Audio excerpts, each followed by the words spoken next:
Perdón, fue un error. No, ahora hablas, María. No,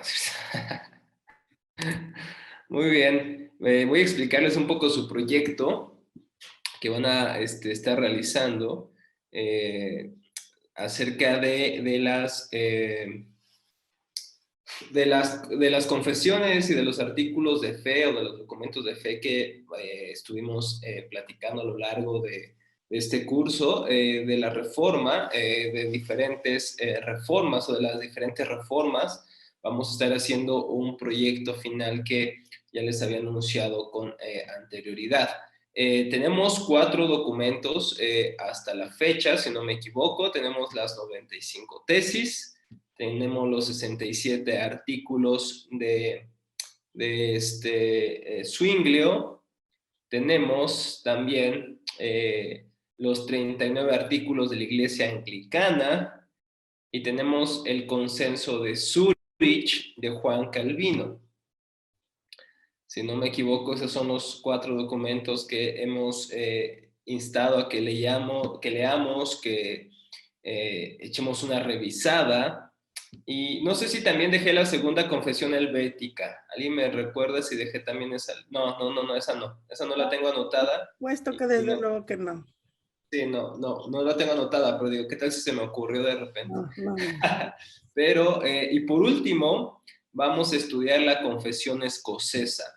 La confesión escocesa, hecha principalmente por John Knox y otros Johnes, que todos eran John.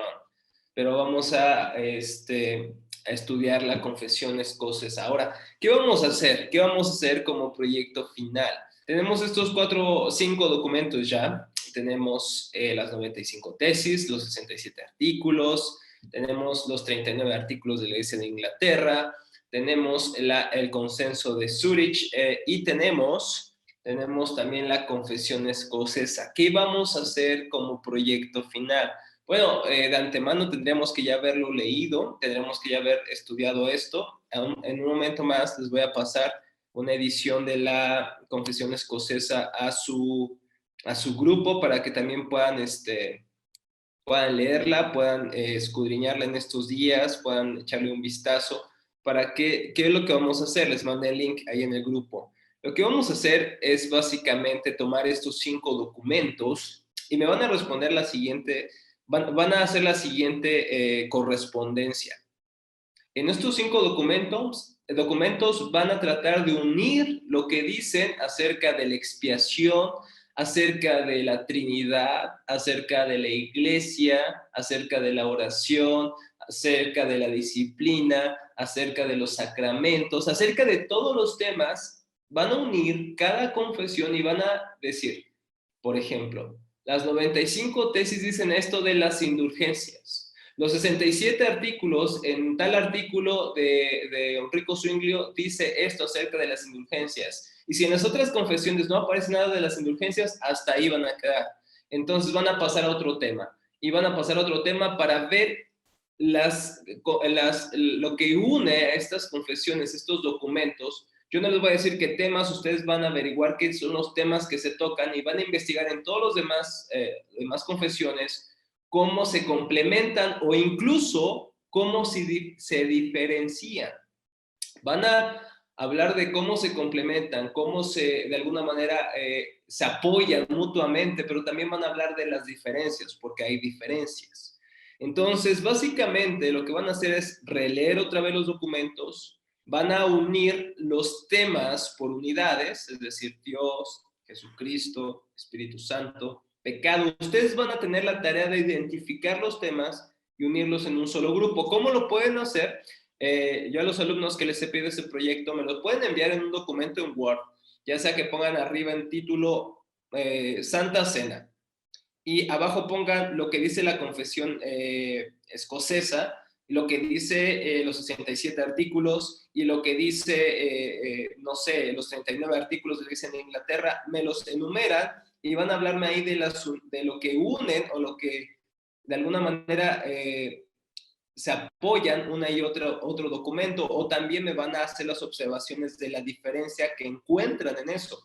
Pueden hacerlo ya sea por apartados, por viñetas, pueden hacerlo un mapa conceptual, pueden hacer un mapa mental, pueden hacer lo que ustedes quieran. Ahí no voy a ser estricto, nada más que sea algo bien elaborado, que se entienda, por favor, que las letras sean en español, porque a veces parece que me entregan tareas en griego, en egipcio, no sé. Entonces, ahí pueden hacer lo que ustedes quieran, pueden usar el formato que ustedes quieran, no voy a ser estricto en eso, pero lo que sí quiero es que por lo menos se vea ese trabajo de lectura y de investigación en estos documentos. Entonces, vamos a hablar de los temas que unen a las confesiones o a estos documentos y también las diferencias que de alguna manera son notables. No sé si se entiende la tarea del proyecto, puede ser ya sea en un formato por viñetas, en Word, pueden mandarme un PowerPoint si ustedes quieren, pueden mandarme no sé, una presentación, pueden enviarme un mapa mental, conceptual, lo que ustedes quieran con tal de que contenga la información que hemos solicitado. Si no queda claro, de todas maneras la voy a escribir en su grupo para, si hay dudas, las puedan hacer saber. No sé si hasta aquí hay alguna pregunta o alguna duda existencial. Sí, hermano profesor, hay una cantidad de temas que quiere que hagamos, un mínimo o un máximo. Porque Pues la hay, verdad es que yo quisiera que tocaran todos los temas. Yo quisiera que tocaran todos los temas, María. Eh, la verdad es que estamos en la clase 6, nos faltan 3 o 4 clases todavía. Estamos en las 7, ¿verdad? En la séptima. Sí, sí, cierto, estamos en la séptima clase, nos faltan 3 clases. Entonces tienen 3 semanas, no sé si es poco, si les parece que es poquito. ¿Cómo ven? Sí, miren, obviamente si quieren hacer la tarea un día para otro, pues no, no va a pasar, no, ni lo sueñen. Lo que sí es que pueden empezar desde ya y poco a poco, o sea, unir los temas. Por ejemplo, lo más escandaloso o lo más voluminoso es la confesión escocesa, o ni tanto, pero todos los demás documentos son muy, muy cortos, entonces yo creo que no hay mayor problema en que puedan agrupar todos los temas. Ahora bien, hay temas, por ejemplo, en las 95 tesis que las demás confesiones no tocan. ¿Por qué? Porque las 95 tesis normalmente están referidas sí a la iglesia, a los abusos, pero especialmente a las indulgencias. Entonces va a haber cosas de las 95 tesis que no van a hablar, y igualmente de otras confesiones. Simplemente vamos a unir las coincidencias o lo que une a estos documentos y también las diferencias. Entonces, básicamente no tendrán que escribir mucho, y si lo hacen obviamente en Word y demás, pues van a hacer un poco copy-paste, pero también quiero pues que expliquen el por qué están de alguna manera viendo estas uniones, o también por qué están viendo estas desigualdades. Quiero su opinión respecto a eso. ¿Por qué piensan que hay una diferencia o hay unidad en ese artículo de fe? Llámese la Trinidad, llámese los sacramentos, llámese el gobierno de la iglesia, llámese el Estado, llámese la disciplina eclesiástica, sea el tema. Entonces, creo que no es tan largo, o sea, como parece, María. Creo que todos los temas que encuentran en estos documentos son importantes que los enlisten en este trabajo. ¿Sí se entiende? Discúlpame, María, por darte un trabajo tan pesado, pero si no, no crecemos. Yo soy maestro a la antigua un poquito. No tanto, pero esto va a requerir que reflexionen. Entonces, si reflexionan, me doy por bien servido en este curso. Entonces, podemos reflexionar en esto y sería muy, muy bueno. Entonces, vamos a comenzar, ¿les parece? La clase de hoy. Y gracias por esperar estos momentos, estos minutos que se me atrasó un poquito la clase. Pero bueno, muchísimas gracias por la espera y por estar aquí. Vamos a, sí, adelante, María, adelante, adelante. entonces el día de entrega es hasta el final. Exactamente, 3 María. Sí, semanas. sí, sí. Sí, sí, pero por favor envíenmelo. Yo de verdad, voy a tratar de contestar lo más pronto posible. Les voy a dar mis comentarios, mis observaciones, y de verdad espero que tomen a bien si les hago alguna observación, que no se me agüiten, que no digan, profe, pero ¿por qué?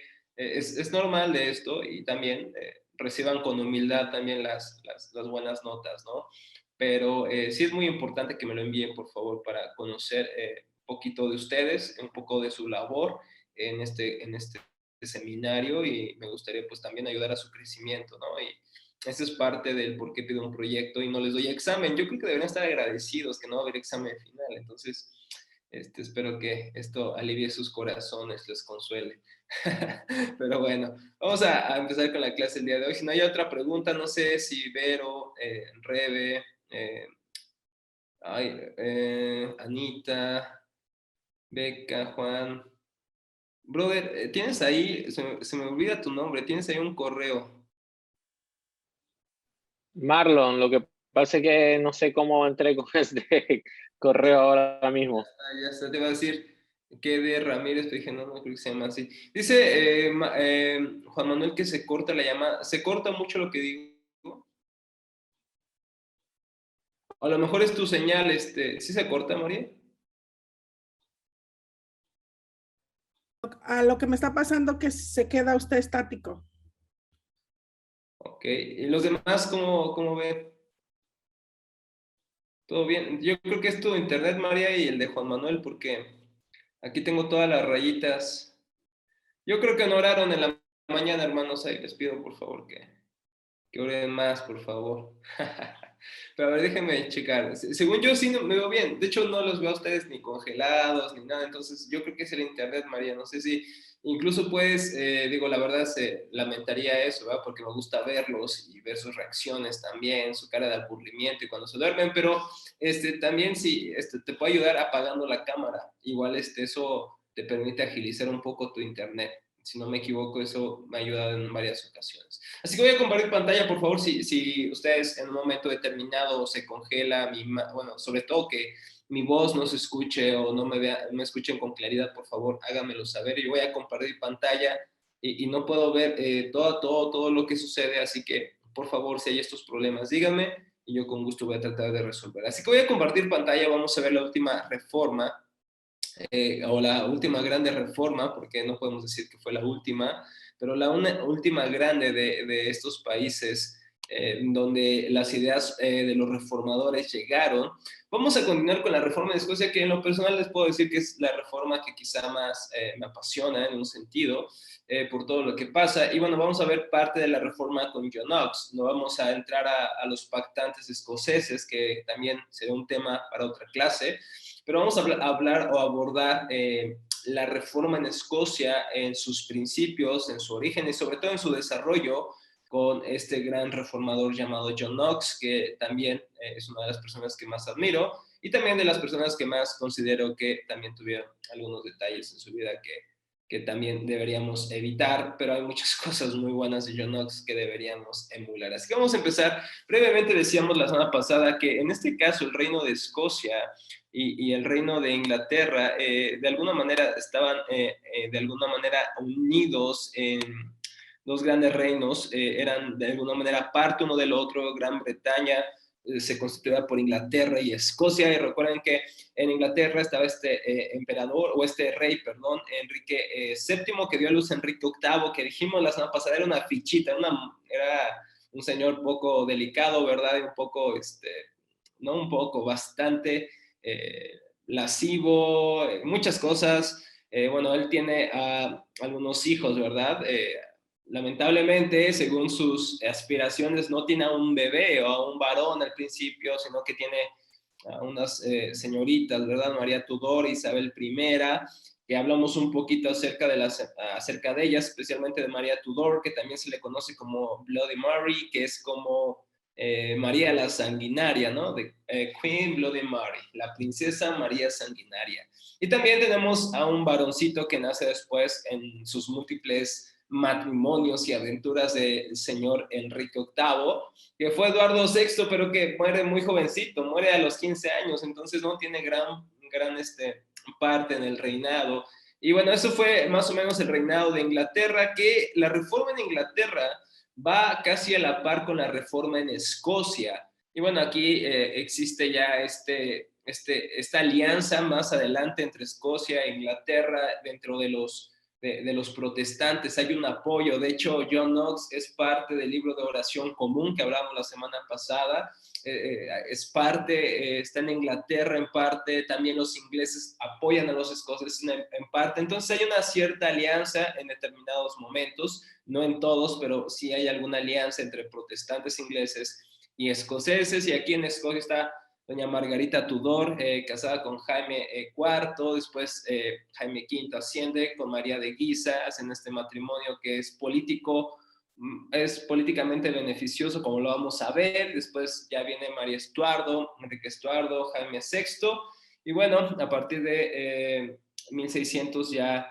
el reino se une bajo Jaime o Jacobo, el rey, de donde obtenemos, gracias a él obtenemos esta Biblia llamada la King James Version, la Biblia del rey Jacobo, el rey Jaime, como le podemos traducir también. Entonces, nada más quiero que entiendan esto. Escocia e Inglaterra formaban parte en un sentido de una sola asociación territorial, ¿no? Estaban unidas en un sentido, aunque obviamente cada uno en un sentido va desarrollando su política, bien le convenga, y de hecho hacen alianzas con otros países, con los franceses, españoles, por motivos políticos. Entonces tienen algo que ver, pero también en su política es un tanto diferente a lo largo de este tiempo de la Reforma Protestante. Un pasaje que le encantaba a John Knox, este reformador de quien hablaremos el día de hoy, era Zacarías 4:6. La reforma en Escocia, así como la vimos en Alemania, en Francia, en Suiza, perdón, como la vimos en estos países donde la reforma surgió, en Zúrich, en Ginebra, pues no siempre fue fácil, hubo mucha oposición, pero creo que en Escocia la oposición fue inminente, la oposición era terrible, la oposición casi persiguió los pasos de John Knox durante toda su vida, bajo las reinas, que le tocó vivir bajo el reinado de dos mujeres especialmente. Al final de su vida corona al hijo de una de estas, pero normalmente John Knox fue perseguido, fue censurado, fue amenazado de muerte.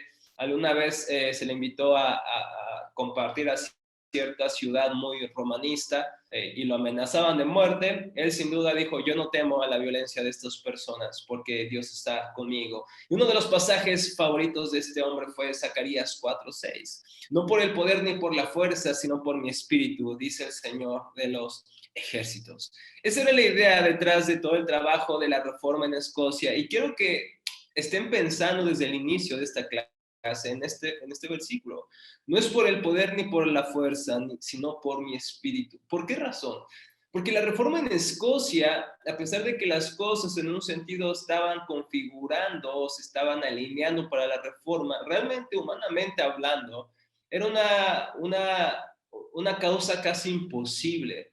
Pero el Señor usó a un hombre tan imperfecto, a veces tan violento, a veces tan antipolíticamente correcto como John Knox, para echar a mano de lo que él quería hacer en Escocia y en futuras generaciones. Así que John Knox confiaba en el poder y en la fuerza del Espíritu Santo, no en la fuerza del ejército, no en la fuerza de sus propias habilidades, sino en la fuerza del Espíritu Santo. Y es muy importante esto, porque veremos que sí, realmente John Knox era una persona muy fuerte, muy brillante, con grandes convicciones, pero también con grandes debilidades. Si no fue por el Espíritu Santo, entonces la reforma en Escocia no tiene explicación. Pero en Escocia vamos a entender un poquito el trasfondo, el background histórico de Escocia. Y en Escocia no llegó la reforma desde cero, desde antes. En Escocia ya habían llegado algunas ideas de los husitas. ¿Quiénes eran los husitas, hermanos? ¿Alguien recuerda quiénes eran los husitas o husitas? ¿De dónde provendrá su apellido o su sobrenombre? Viene del prerreformador checo John Hus. John Hus, recuerden que vimos un poco acerca de los prerreformadores. Fue este hombre que se levantó para hablar en contra de los abusos de la iglesia, y los husitas fueron aquellos que tomaron sus enseñanzas y las siguieron enseñando. Y también vinieron los lollardos. ¿Quiénes eran los lollardos? Bueno, eran los discípulos de John Wycliffe, y también que fue un prerreformador.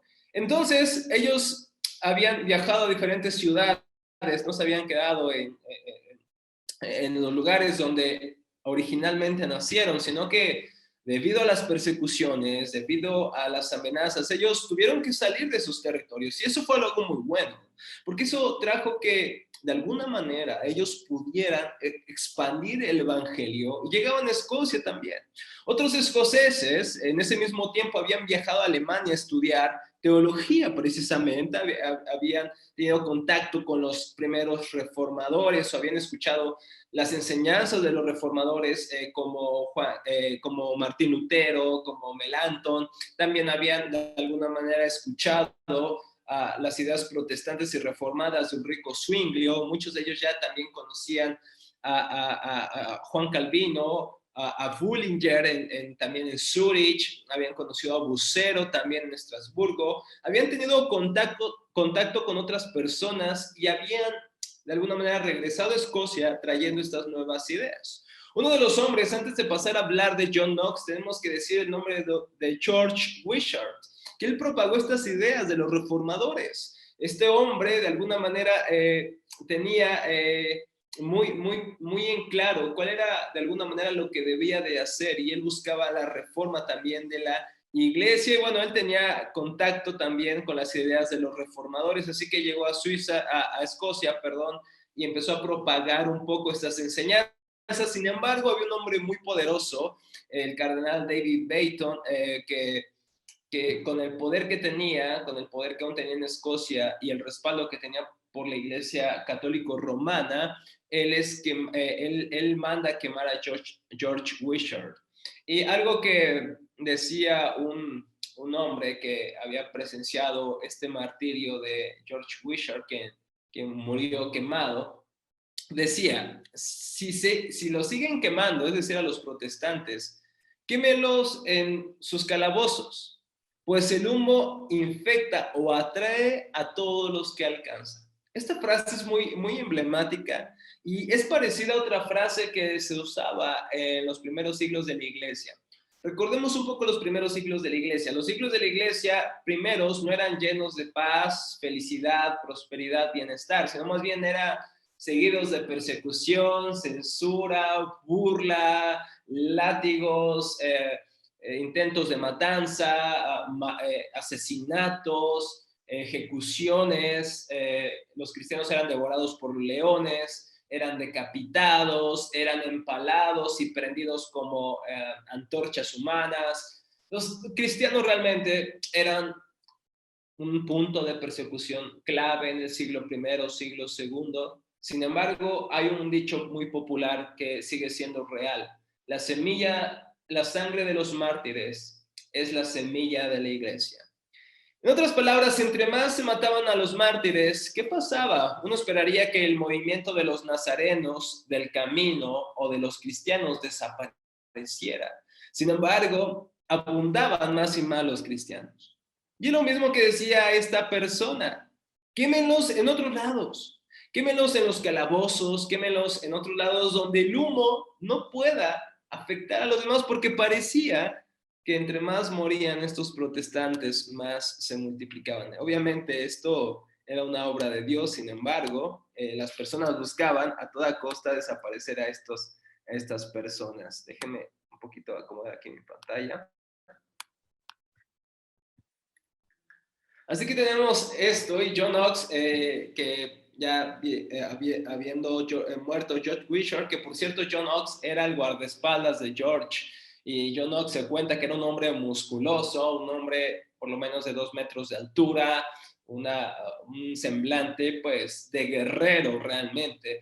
Y esta persona, pues John Knox, aunque era muy fuerte, tenía una fuerza bruta, sin embargo no era un bruto. Sin embargo, era una persona muy estudiada, era una persona con grandes habilidades intelectuales, también tenía una capacidad muy grande para la oratoria. Él estudió teología en la Universidad de St. Andrew y es ordenado al ministerio en el 1540. Él nace en el 1515, 1514, no tenemos certeza, o hay una disputa de estos 2 años, 1515, 1514, pero es una persona que además de poseer un gran físico, una gran fuerza y grandes habilidades guerreras, por así decirlo, también era una mente capaz. Y bueno, su pensamiento recibió influencias tanto de los luteranos como de los calvinistas y reformados, así como de Martín Bucero. En particular, Martín Bucero le afectó mucho o influyó mucho en su visión de los sacramentos, que veremos quizá más adelante en la siguiente clase, hablando de los principales documentos de la Reforma,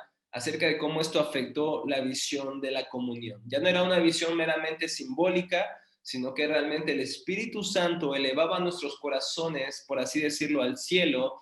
Al impartir los elementos, nuestros corazones eran de alguna manera renovados por la fe en el Evangelio, eran fortalecidos por el Evangelio. Esto fue muy importante también para la confesión de Escocia, este punto doctrinal de los sacramentos. Y bueno, él realmente deseaba, al igual que quizá Juan Calvino, dedicar su vida al estudio, y él pretendía viajar a Alemania para seguir estudiando teología, pero en vez de ir a Alemania, fue hecho casi a la fuerza un predicador en Escocia, en este castillo de San Andrés. Él no quería realmente, cuando fue llamado, él huía de ese llamado. Sin embargo, entendió que por la gracia del Señor, él lo había llamado al ministerio. Algo muy parecido a lo que sucedió con Juan Calvino, ¿no? ¿Cierto? Juan Calvino decía, no, la verdad es que no creo, pero por la misma necesidad, casi a la fuerza, al igual que Juan Calvino, fue hecho ministro del Evangelio y predicó durante mucho tiempo. Y bueno, si no lo conocían, aquí yo le tomé una foto una vez que nos vimos, tomando allá no sé si tomaba café, no creo, pero estamos tomando una bebida de Escocia, para no decirles que. Pero John Knox, este reformador con esta gran barba, ya después les recomendaré algunas buenas películas para que puedan conocer un poquito más de lo que hizo de una manera visual. Pero bueno, ¿qué pasaba? En este castillo de San Andrés, donde había algunos principales, algunas autoridades que eran protestantes, sin embargo, en Escocia no dejaba de ser católico romana y había mucha oposición. Entonces, gracias a la ayuda de un ejército, ¿no es cierto? Fueron de alguna manera... quisieron deshacer los intentos de reforma en Escocia y bueno, como consecuencia él es condenado a remar en las galeras durante un año y pico. Y bueno, realmente fue un golpe muy duro para el intento de reforma en Escocia. Sin embargo, por pura gracia él fue liberado bajo el reinado de Eduardo VI. Recuerden que Eduardo VI fue ese pequeño rey que era de alguna manera dirigido por su tío en Inglaterra, y entonces se los llevan a Inglaterra, tienen que huir de Escocia obviamente por la persecución, y bueno, ahí en Inglaterra John no se queda callado, él empieza a predicar, y empieza a predicar cerca de la frontera de Escocia, y bueno, realmente el gobierno inglés se puso muy nervioso porque muchos escoceses estaban escuchando la predicación de John Knox. Incluso llegó a poseer tal fama John Knox que fue invitado a predicar en la misma corte de Eduardo VI. Y bueno, fue un gran impacto escuchar a John Knox, de tal manera que fue invitado, ¿no es cierto?, a tener un cargo como obispo en Rochester, que John Knox abiertamente rechazó. Y bueno, John Knox en este momento fue un descanso, un refrigerio que tuvo en Inglaterra. Pero pues, como ustedes saben, Eduardito muere siendo muy joven y asciende al trono Bloody Mary, que recuerden que es una mujer sumamente romanista, que no congracia mucho con los protestantes, como después viene la siguiente reina, que sí. Sin embargo, Bloody Mary empieza la persecución y bueno, John Knox tiene que salir y llega a Suiza. Y ahí es increíble cómo conoce también en Zurich a Bullinger, pero conoce a Juan Calvino. Y de hecho, Juan Calvino fue el que influyó mucho en John Knox. Tuvieron algunas diferencias, hubo un desacuerdo por ahí también por un escrito que vino de la pluma de John Knox en contra del reinado de las mujeres. Era un poco con un tono bastante grave, entonces hubo un poco un desacuerdo por ese escrito, pero cuando llega a Ginebra, cuando llega a este lugar donde Juan Calvino había sido apoyado para de alguna manera continuar con la reforma en Ginebra, recuerden. Sin embargo, cuando llegue él ahí, ve a la Academia de Ginebra, este lugar donde se instruía a los laicos, a los pastores para la obra del Evangelio, Knox llegó a Ginebra y dijo, Ginebra es la ciudad más asombrosa, es la escuela de Cristo, es un lugar fenomenal. Era como el paraíso para John Knox. Y la verdad es que influyó mucho no solamente ver esto en Ginebra como la escuela más excelente de Cristo le llama, no solamente ver cómo enseñaban las escrituras, sino cómo la ciudad estaba cambiando, cómo la ciudad estaba siendo movida por el evangelio, cómo el evangelio tenía efectos en cada esfera de la sociedad, de tal manera, como decíamos, que en Ginebra no había esta escasez, no había mendigos, no había pobres, siempre había ayuda, los diáconos y otras personas ayudaban para el bienestar de la ciudad de Ginebra, y de tal manera que Ginebra había sido cambiada por el poder del evangelio. Y John Knox quedó sorprendidísimo de eso. John Knox fue influenciado demasiado por Juan Calvino, y mientras estuvo ahí, él participó de la edición de la Biblia de Ginebra, esta Biblia que realmente tuvo mucho impacto, de tal manera que esta Biblia fue el texto que llevaron aquellos tripulantes del Mayflower en 1620 a Norteamérica. Hablamos un poquito de los puritanos la semana pasada, esos puritanos que salen de Inglaterra para viajar a las nuevas tierras que hoy es Estados Unidos de América. Bueno, mientras tanto, María Tudor, esta Bloody Mary, y María Estuardo tomó el título de reina de Inglaterra. Aquí hubo unas rencillas políticas que no me voy a meter, pero bueno, en Escocia el partido político se siguió oponiendo a la reforma, y en vez de disolver los movimientos de la reforma en Escocia, la oposición lograba algo que parecía como incongruente, porque al igual que hemos dicho que entre más mataban cristianos, más crecía la iglesia, unió las fuerzas de los protestantes. A pesar de esta oposición, se unieron cada vez más, de tal manera que en 1558 se establecieron como una iglesia, que estas personas llamadas que eran los principales, se les llamó también los lores de la congregación. ¿Cuál era la idea de estos lores? Era promover y establecer la bendita palabra y su congregación.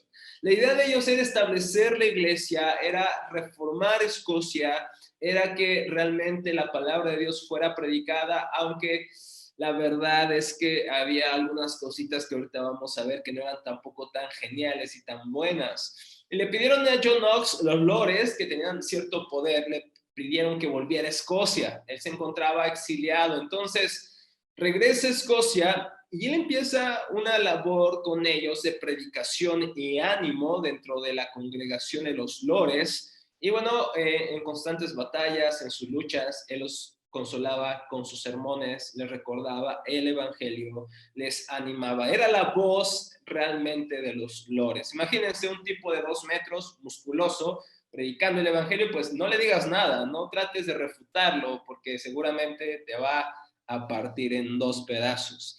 Entonces, en 1559, después de esto, las cosas en Escocia se precipitan un poquito, y gracias a Dios, a principios de 1560, Isabel decidió enviar tropas a Escocia. Isabel de Inglaterra, recuerden que María muere, entonces Isabel decide enviar tropas, ya la nueva reina, a Escocia. El ejército inglés, el ejército que ya también estaba influenciado por los protestantes, se unieron a los protestantes escoceses, y bueno, realmente muere la regente acá de Escocia, y los franceses dijeron, ¿saben qué? Ya no tenemos más poder en Escocia, deciden retirarse. Entonces, los ingleses y los franceses se van de Escocia y deciden que Escocia debe tomar su propio rumbo. Isabel decía algo, Isabel algo increíble, es una frase que ha pasado a la historia como una frase emblemática. Isabel decía, tengo más miedo de las oraciones de John Knox que de cualquier ejército de 10,000 hombres. Tengo más miedo a las oraciones de John Knox que de cualquier ejército de 10,000 hombres. John Knox no era una persona suave, era un hombre con un espíritu reformador y con un carácter bastante parado en sus convicciones. Y la verdad es que este hombre, además de ser un portavoz del evangelio, era un hombre profundo en oración. Era un hombre que se tomaba en serio su religión. No solamente era su sueño ver una Escocia evangelizada, sino que deseaba que el Señor realmente habitara en medio de su pueblo. Realmente creía que su Dios lo podía escuchar y que en nombre de Cristo podrían hacer grandes proezas. Realmente la confianza de John Knox estaba al final de cuentas puesta en aquel que pueda hacer estas cosas. No es por ejército ni por espada, es por mi espíritu, dice el Señor de los ejércitos. Para 1567, después de unos años, los franceses habían sido expulsados completamente de Escocia. Recuerden que los franceses estaban de parte de la Iglesia de Roma. Esto significó que el protestantismo en un sentido quedó libre para ser exitoso hasta que María Estuardo es la que muere en el 67. Y bueno, entonces aquí el protestantismo en Escocia ya no tenía oposición, entonces se fue estableciendo. Pero mientras tanto, estos lores de la congregación, John Knox, tenían grandes diferencias. Por ejemplo, lo que querían los lores, ¿qué es lo que deseaban los lores al establecer una iglesia, una congregación poderosa? Ellos querían enriquecerse a través de la iglesia. ¿Qué quería John Knox? John Knox pretendía otras cosas. John Knox y otros ministros querían que esos fondos que se reunían pudieran ser usados para la educación, para el apoyo de los pobres, para que Escocia realmente cambiara. Y fíjense, o sea, John Knox está impactado por Ginebra, está impactado cómo Ginebra cambió por el evangelio, y John Knox no quería nada menos que eso, quería impactar a Escocia. No solamente se preocupaba por sus intereses o por lo que él quería o deseaba, él realmente quería que Escocia fuera cambiada. Por lo tanto, estas diferencias fueron tan graves que en un sentido pues terminaron tomando un rumbo diferente, tanto Dolores como John Knox. Y John Knox, pues, no sé, estaba a medias tintas, ¿no? Los lores se quedaban en un punto medio neutro, donde no luchaban contra las ideas de Roma, pero tampoco estaban como que ellos queriendo ser equilibrados. John Knox era más radical. Él dijo que todo el sistema del papado era el anticristo, literalmente, y al papa lo veía como el hombre de pecado, este hombre de Apocalipsis, el anticristo. Y bueno, él decía que la iglesia de Roma había caído hasta ser la sinagoga de Satanás. Habiendo dicho esto, John Knox y sus colaboradores de alguna manera tomaron este rumbo diferente que los lores, que buscaban más una posición cómoda, y ellos empezaron a organizar la iglesia de Escocia como se conoce. Esta iglesia tomó un gobierno presbiteriano. ¿En qué consiste el gobierno presbiteriano? El gobierno presbiteriano consiste en el gobierno no que recaiga sobre una persona, sino tipo democrático, en el sentido de que el gobierno no solamente está en un hombre, sino que está en varios ministros ordenados como ancianos o presbíteros que toman decisiones juntos, promueven la causa del evangelio juntos. Así que el presbiterianismo, en un sentido como lo conocemos, es refinado en Escocia. Y bueno, en cada iglesia se eligían estos ancianos. Se llevaron a cabo grandes obras que yo les pido que también lean. Solamente vamos a estudiar una como parte del proyecto, pero también se instauró el libro de la disciplina. Aquí el libro de disciplina tenía que ver con la disciplina que se aplicaba dentro de la iglesia, el libro del orden común, también eclesiástico, y la confesión escocesa, que es la que vamos a estar leyendo y que ya les mandé el link a su grupo. Y bueno, se llevó también en 1560 una asamblea general de ministros que tenía aproximadamente 38 miembros, 38 miembros en total. En 1567, 7 años más tarde, se llevó otra asamblea que era mucho más grande, contaba con 252 ministros, 47 electores y 154 exhortadores. Entonces la reforma empezó a tomar más fuerza y bueno, gracias a que ya no había oposición de la Iglesia de Roma o de las fuerzas francófonas o incluso que apoyaban la causa de la Iglesia de Roma. Estaba el camino, como por así decirlo, libre. Y bueno, después de morir la reina, John Knox ya gozaba de cierta reputación, entonces predicó la coronación de Jacobo VI de Escocia, el hijo que fue de María Estuardo, y él fue educado bajo el protestantismo, y de esta manera, en un sentido, la reforma bajo este reinado y posteriores tuvo gran apogeo, gran éxito, y bueno, fue gracias al Espíritu Santo, fue gracias a la palabra predicada, pero ciertamente esta persona llamado John Knox fue clave para la reforma en Escocia. Fue una persona que realmente inspiraba a las personas que le rodeaban. Fíjense lo que cuenta McFrieders en su libro acerca de los pactantes escoceses. Él dice que en cierta ocasión recibió una petición, John Knox, de predicar en una ciudad que se consideraba como un baluarte, como una joya del romanismo, como una ciudad protectora del romanismo. Y él aceptó, que alegre por la oportunidad, sabiendo también del peligro. Y el arzobispo de la ciudad tenía un ejército a su mando, le envió a Knox una advertencia diciendo que si predicaba, los soldados recibirían órdenes de dispararle. Y sus amigos obviamente le rogaron que no se fuera, ¿no? Y él respondió: en cuanto al temor del peligro que me pueda venir, ninguno se preocupe, pues mi vida está bajo el cuidado de aquel cuya gloria busco. Yo no deseo la mano ni el arma de cualquier hombre para que me defienda. Todo lo que pido es audiencia, la cual si se me niega aquí y ahora, debo buscarla más allá, donde pueda encontrarla. Wow, qué palabras. Eso revela un poco el corazón de este hombre.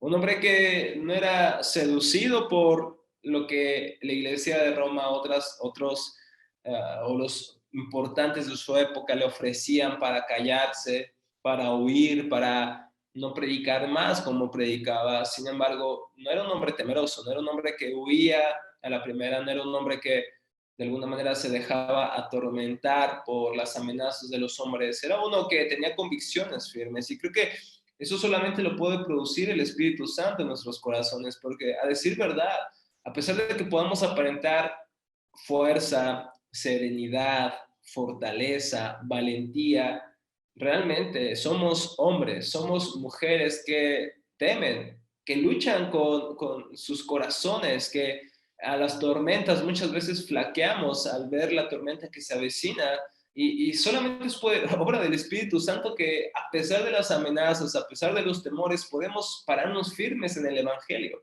Eso me recuerda mucho a los discípulos, ¿no es cierto? En el libro de Hechos, cuando se les manda a callar, cuando se les azota, cuando se les amenaza, ¿y qué hacen inmediatamente? Salen del concilio, salen del Sanedrín, salen de la reunión o de la asamblea donde fueron amenazados y donde se les prohibió hablar del nombre de Cristo. Regresaban y seguían predicando del Evangelio.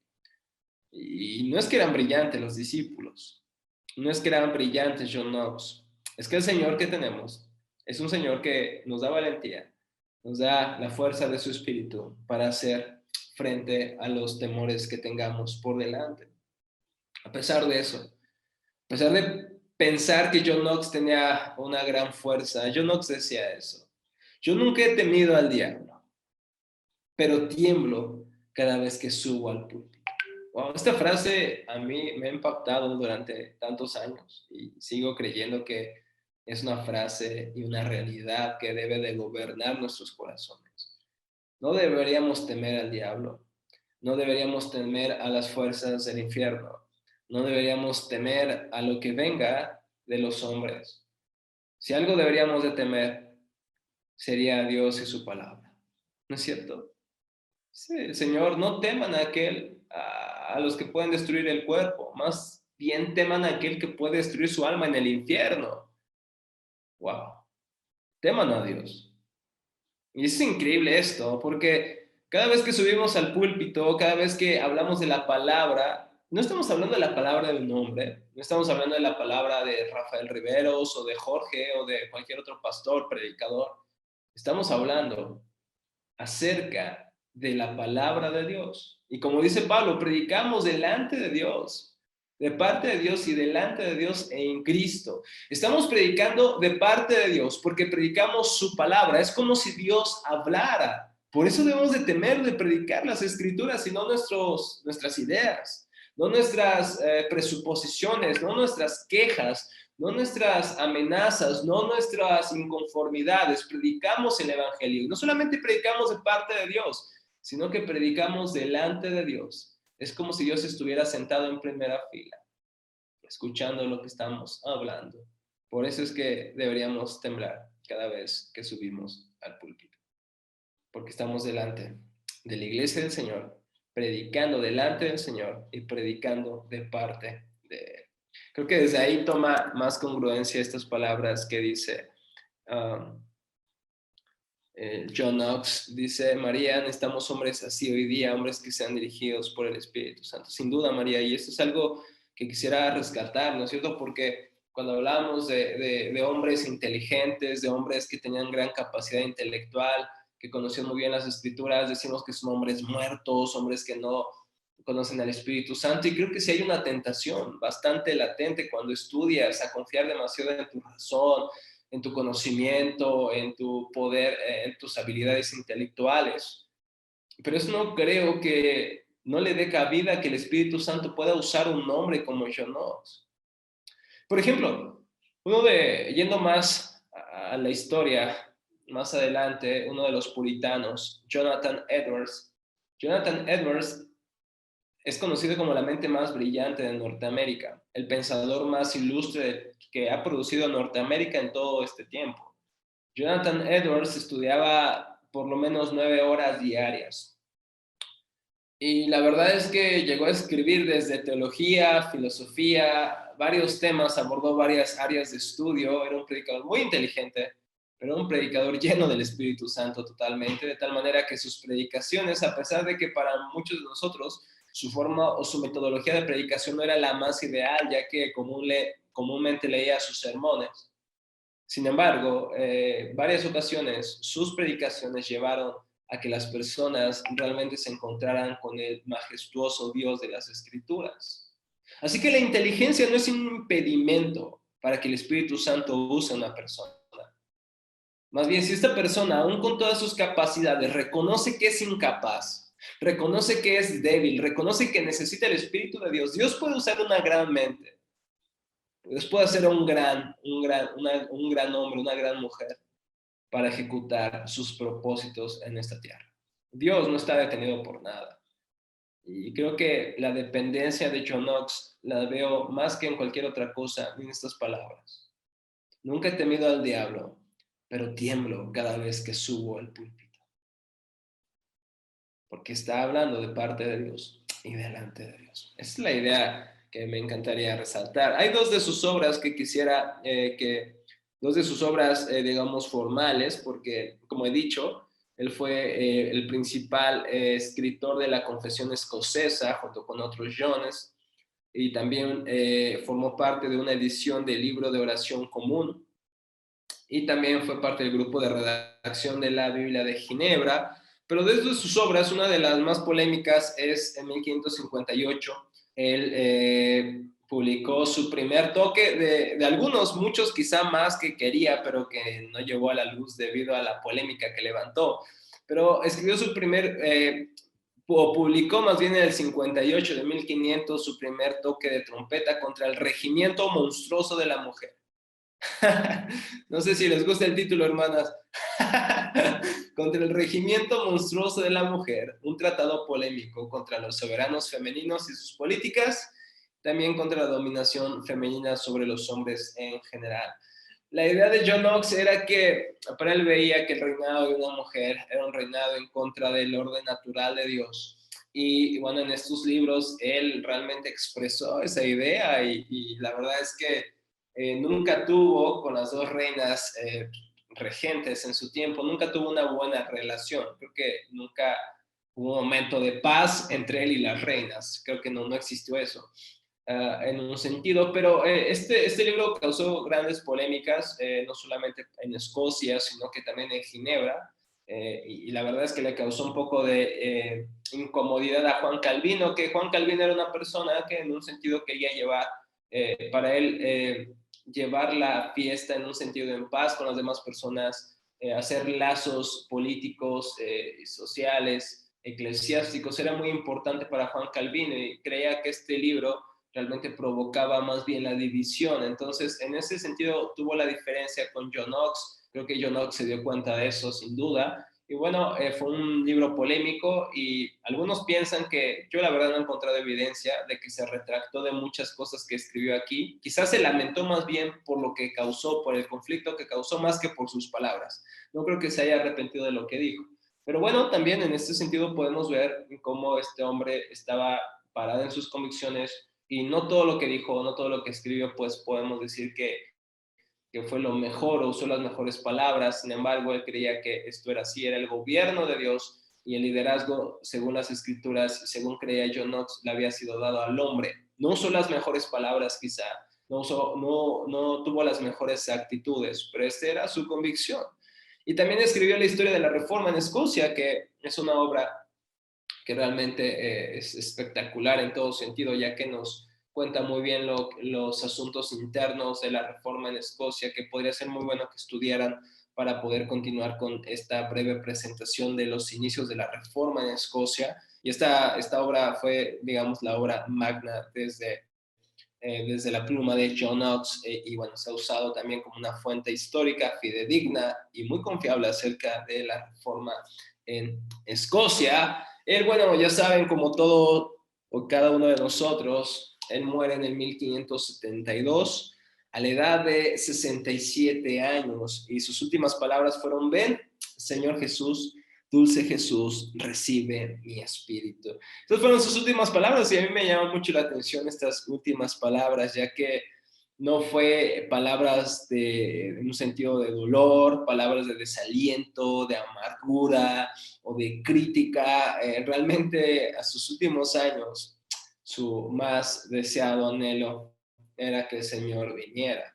Ahora, déjenme decirles que la reforma en Escocia respondió de una manera brillante a lo que deseaban los reformadores escoceses, que no solamente era un cambio eclesiástico, ¿no?, sino también un cambio social y un cambio incluso político, desde el Estado, desde la sociedad, la iglesia, en un sentido, fueron cambiando gracias a las ideas de este reformador y de los demás ministros que la apoyaban y que siguieron, como después quizá podamos ver acerca de los pactantes escoceses, de estas personas que lucharon para que su fe fuera hecha de una manera libre, sin dificultades, incluso pusieron sus vidas para que esto se llevara a cabo, luchando incluso en el ejército.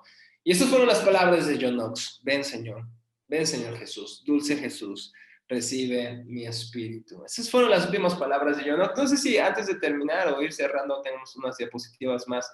¿Hay alguna pregunta, algún comentario? Dice María, dice un dicho por ahí: cada uno habla como le fue en la feria, y a John Knox su experiencia con las Marías no fue muy agradable. Exactamente, sí, por eso es que a John Knox le queda un poquito, también se puede ver un poco en sus escritos, pues pues sí, ciertas palabras un poco duras. La verdad es que nuevamente, pues no podemos estar de acuerdo en todo con John Knox, ¿verdad? Yo la verdad es que lo admiro mucho, es uno de los reformadores que más me impacta, más. Realmente, en lo personal, creo que es uno que me confronta mucho a veces con nuestras debilidades, con nuestros temores, ¿no es cierto? Porque es que la gente no me va a escuchar, es que la gente pues como que no presta mucha atención, es que la gente me recuerda que no es por la gente, no es por la oposición o por cualquier otra cosa que debemos de callarnos. Cuando somos llamados a predicar el evangelio, debemos pararnos firmes de que es la verdad de Dios, que necesita ser predicada, escuchada, atesorada y creída. Eso para mí es el legado más grande que John Knox ha dejado en mi corazón, en su obra más bien, ¿no? Porque realmente he sido confrontado en este sentido. No sé si hay alguna pregunta, algún comentario, algo más antes de ir avanzando. Yo sé que he hablado mucho, ya no les he dado chance de platicar tanto, ¿verdad?, como antes. Pero no sé si hay algo más.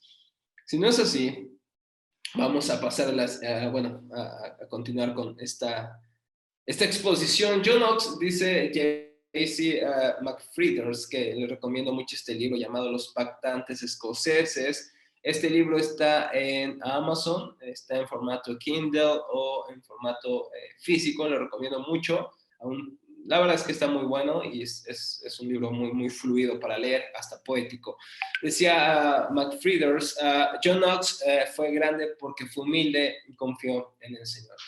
Muchos historiadores no estarán de acuerdo, ¿no? Por ejemplo, muchos del régimen LGTB, ideología de género, feministas radicales, pues están muy en contra de John Knox, ¿no? Y sobre todo este escrito acerca de las mujeres.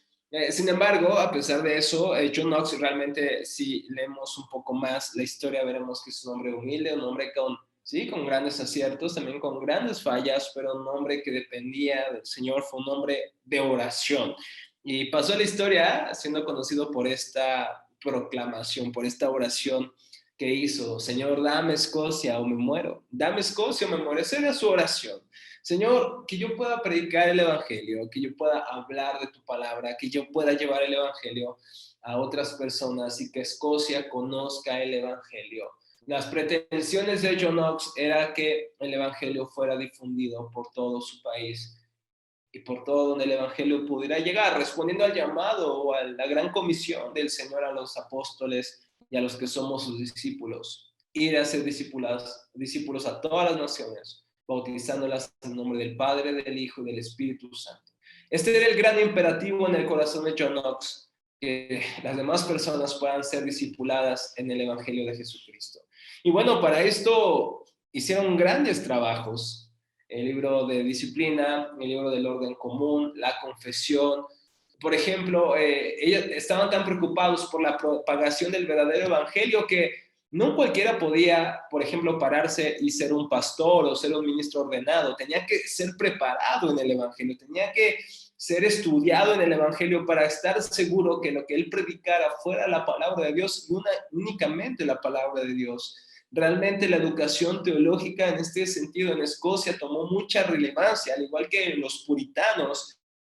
Y la iglesia presbiteriana hasta el día de hoy pone mucho énfasis en la preparación, ya sea de los ministros, que para que sean ordenados. No debe ser ordenado cualquier persona. Entendemos que cualquier persona puede predicar, pero no cualquier persona puede ser ordenada al ministerio para predicar constantemente la palabra. Y nadie podría, en este caso también en la iglesia de Escocia, en la Reforma, impartir los elementos a menos que este ministro no solamente haya conocido el Evangelio y lo haya estudiado, sino que su carácter sea un carácter de un ministro verdadero del Evangelio. No solamente se pone énfasis en su mente, en sus estudios, sino en su integridad como un ministro del Evangelio. Eso fue algo muy brillante que considero que en muchas iglesias hemos perdido, la verdad. La preparación tanto teológica como doctrinal y de carácter de la persona son los aspectos que los reformadores escoceses enfatizaron en sus documentos de fe y en la práctica lo llevaron a cabo.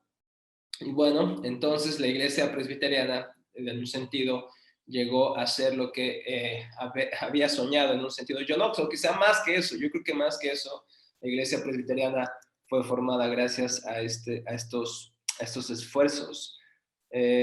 ¿Cuál libro, Juan Manuel? El de Los Pactantes Escoceses, así como lo puso aquí Marlon, de J.C. McFrieders. Aquí lo voy a poner también en los comentarios. Este libro es muy bueno, se los voy a recomendar porque no hablé de los pactantes escoceses, nada más los mencioné por el tiempo, pero es un excelente libro nos da un esbozo pequeño al principio de John Knox, pero mayormente se habla acerca de los pactos y acerca de cómo los pactantes escoceses lucharon por la reforma posteriormente de John Knox y bueno, los herederos, los pactantes, fueron los que continuaron con esta labor de la reforma. Y John Knox decía, para terminar, John Knox: un hombre que está con Dios está siempre en mayoría. Un hombre que está con Dios está siempre en mayoría. Y creo que no solamente esto en un sentido muy real resume lo que John Knox creía, sino lo que los reformadores creían. Porque muchas veces estos reformadores, a pesar de que tenían cierto apoyo, muchas veces fueron abandonados. Otras veces algunos príncipes, algunas personas importantes les daban la mano, otras veces les daban la espalda, y creo que no fue sino por la convicción de que Dios estaba con ellos que continuaron con la reforma, porque tuvieron para renunciar, de verdad, tuvieron muchos motivos para renunciar. Lutero tuvo muchos motivos para dar la espalda a la reforma en Alemania, Juan Calvino también, Enrico Zwinglio sobre todo también, Bullinger, Bucero, Melanchthon en Alemania, en este caso John Knox, Wishart, por ejemplo, uno de los primeros reformadores en Escocia, los pactantes, tuvieron mucho para de alguna manera decir, no, ¿saben qué? Las cosas no están saliendo como yo quiero, yo creo que esto no es de Dios, ¿no es cierto? Esa es nuestra frase, ¿no? Si las cosas no salen como nosotros no queremos, ¿qué decimos? Esto no es de Dios. Si no te da paz, no es de Dios. Pero ¿dónde dice eso en la Biblia? ¿Dónde dice eso? ¿Dónde dice que nunca vas a enfrentar oposición? ¿Dónde dice en la Biblia que nunca vas a enfrentar en un sentido, pues, incluso lidiar contra tus propios temores, tu tristeza? ¿Quién dice que todo va a ser feliz? Que todo va a ser brillante y va a ser muy cómodo. No, nunca lo dice la Biblia eso. A pesar de eso, la creencia firme de que un hombre que está con Dios está siempre en la mayoría fue no solamente la certeza de los reformadores, es la certeza y debe ser la certeza de todos los creyentes. Un hombre que está con Dios siempre está en mayoría. No importa lo que tengamos que enfrentar, no importa las personas que se pongan a nuestra causa, a la causa del Evangelio.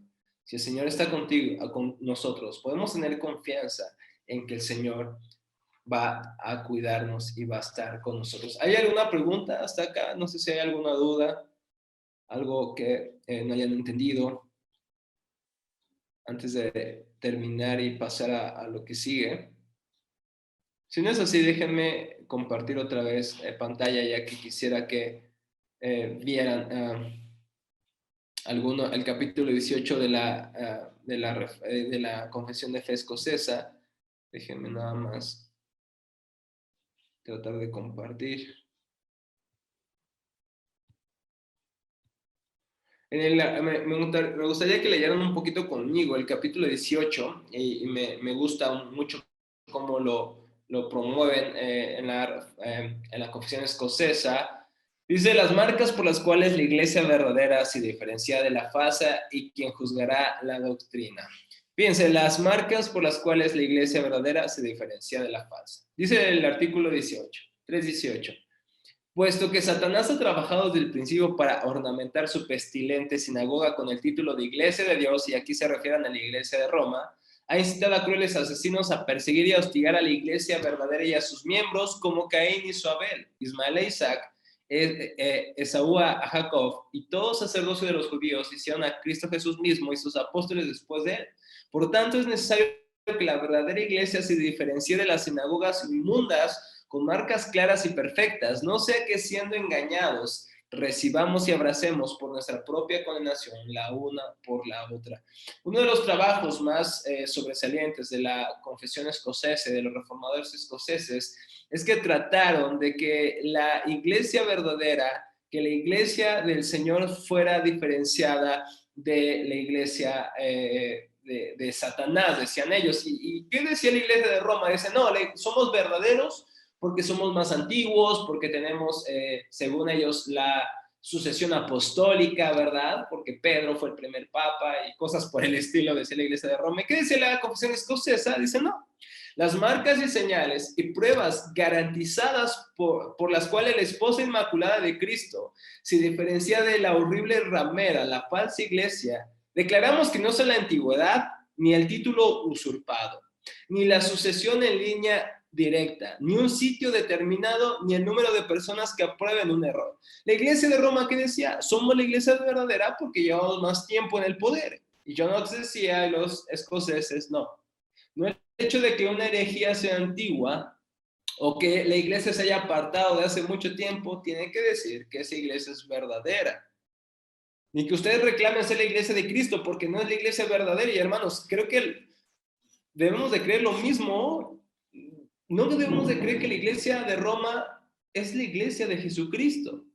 Ellos nos dicen los cristianos o los hermanos apartados, pero creo que los cristianos verdaderos no podríamos decir lo mismo de ellos, porque ellos predican un evangelio diferente.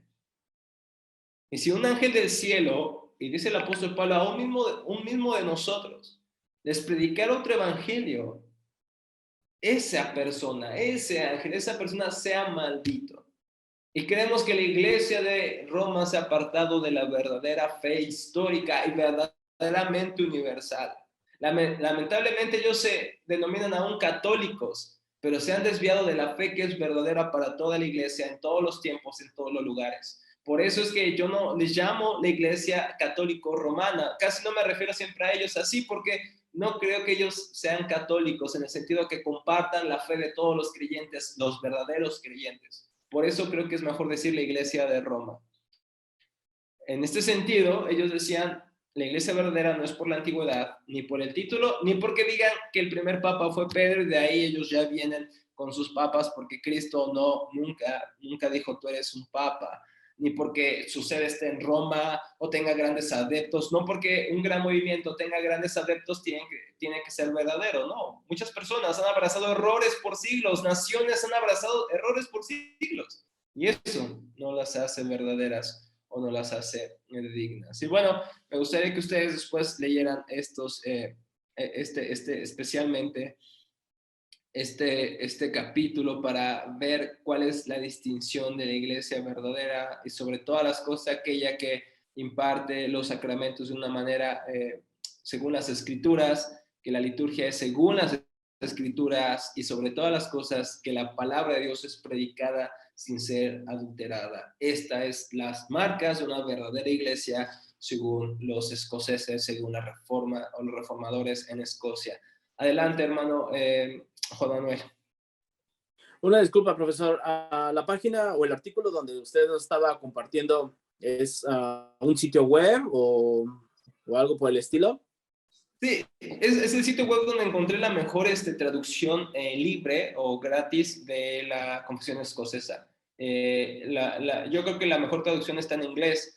O también hay una traducción en Kindle que te vale muy poco, como 16 pesos o 15 pesos en Kindle, que es una traducción también de la Confesión Escocesa. Pero este link ya se los mandé a su grupo para que lo puedan leer, Juan Manuel. Si puedes comprar el otro, yo creo que es mejor. Bueno, gracias, muy amable. No, ¿de qué, hermano? Yo creo que María, si puede leer en inglés, pues mejor léela en inglés o trata de buscarla en inglés. Y bueno, básicamente es el resumen muy bien doctrinal de lo que la iglesia escocesa creía. No sé si hay alguna otra pregunta, hermanos, alguna duda acerca de esto. Y bueno, quiero nada más terminar diciendo que esta reforma en Escocia fue de alguna manera para mí el punto culminante en donde la iglesia presbiteriana toma su modelo, su forma, y la iglesia reformada en un sentido va madurando cada vez más en este aspecto. Los escoceses, los pagans escoceses se deben distinguir de los puritanos, pero quizá eso ya deba ser hablado en otra ocasión. Mis hermanos, y más por el momento, les doy muchas gracias por su tiempo, gracias por estar acá el día de hoy. Que el Señor les bendiga grandemente. Si tienen alguna pregunta en cuanto a su trabajo, por favor háganmelo saber. Yo sin duda voy a estar ahí para poder solucionar sus dudas o sus preguntas acerca de ese trabajo. Espero que lo vayan haciendo desde hoy porque si no, no van a terminar. Así que les voy a pasar mi correo ahí al grupo. Si no, creo que ya lo tienen, pero lo voy a pasar nuevamente para que ya me vayan enviando sus trabajos. Incluso pueden mandarme sus avances para darles la opinión o mi opinión y ver en qué puedo ayudarles, qué pueden mejorar o simplemente saber cómo va, ¿vale? No sé si hay alguna duda. ¿Alguna herejía nueva? No, ok. Muy bien. Bueno, vamos a terminar. Le voy a pedir a la hermana Verónica. Hermana Verónica, ¿nos puede ayudar, por favor, para orar y terminar esta clase? Amén. Amén. Señor Jesús, en esta mañana te damos gracias. Gracias por la bendición de poder cada día aprender más, Señor. Sí. Gracias porque tú nos has dado esta bendición tan grande, Señor, porque tú de alguna manera nos has guiado, Señor, a estas clases. Te damos gracias, Señor, y te rogamos que todo, Señor, lo que hayamos aprendido, Señor, atesoremos cada día en nuestro corazón y todo esto, Señor, resulte en bendición en nuestras vidas espirituales. Todo esto nos ayude, Señor, a poder servirte mejor, Señor, a tener más clara nuestras ideas, Padre. Te rogamos que todo esto nos dé un corazón humilde, Señor, para poder servirte mejor y para poder compartir aún todavía mejor tu palabra. Señor, ayúdanos, bendícenos y cada día, Señor, permítenos aprender más y más de tu palabra. En el nombre de Jesús te damos muchas gracias, Señor. Amén. Amén. Muchísimas gracias, Vero. Cuídense mucho, hermanos, que el Señor les bendiga.